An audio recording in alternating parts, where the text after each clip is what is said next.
Lorsque les archives nous ont proposé de nous prêter leur salle pour faire une exposition, eh bien, nous étions très contents parce que à Beur, on n'a pas de salle d'exposition, c'est beaucoup trop resserré. Ceux qui connaissent le musée le savent bien.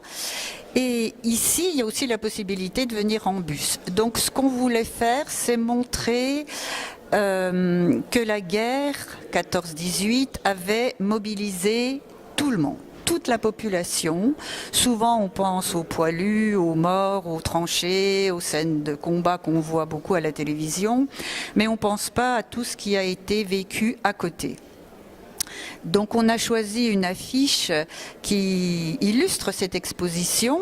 C'est une affiche pour un emprunt gouvernemental, pour avoir assez d'argent pour faire la guerre, mais c'est surtout une affiche pleine de tendresse, qui montre un papa qui serre sa petite fille contre lui, il part, et puis il laisse sa petite fille, sa femme, qui allait un autre bébé, et on a vraiment le sentiment que lui se dit « est-ce que je les reverrai ?»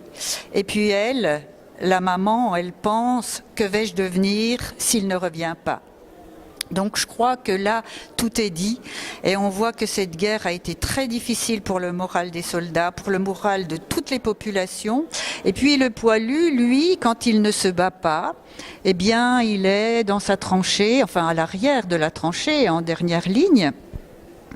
Et il trouve le temps long, alors il pense à sa femme, il écrit, il joue aux cartes avec les copains, il joue aux dames, c'est ce que vous pouvez voir ici dans l'exposition. Il fabrique toutes sortes d'objets.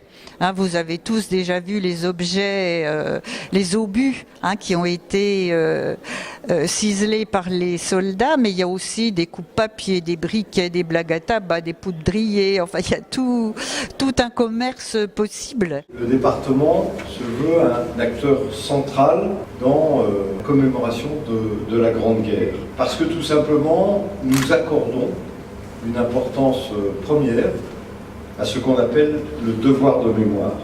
Vous avez une vitrine qui est consacrée aux armes, une à ce qu'on appelle l'artisanat de tranchées, une vitrine qui est consacrée à ce qu'était Besançon pendant la guerre, c'est-à-dire les hôpitaux, le tri du courrier, les marraines de guerre, les colis, etc.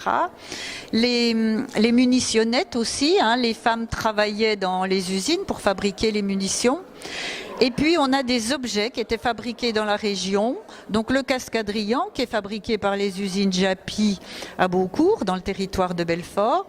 Un godillot, on en a mis un seul c'est suffisant, mais pour montrer les clous qui étaient fabriqués dans la vallée de la Loue, qui était un centre où il y avait beaucoup de petites entreprises sidérurgiques.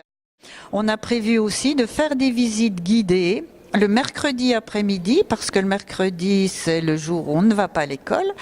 Et donc, les familles pourront venir avec leurs enfants, s'il n'est pas prévu que l'école conduise les enfants. Et à ce moment-là, il faut s'inscrire auprès des archives et on fera des visites guidées, ce qui est quand même plus intéressant.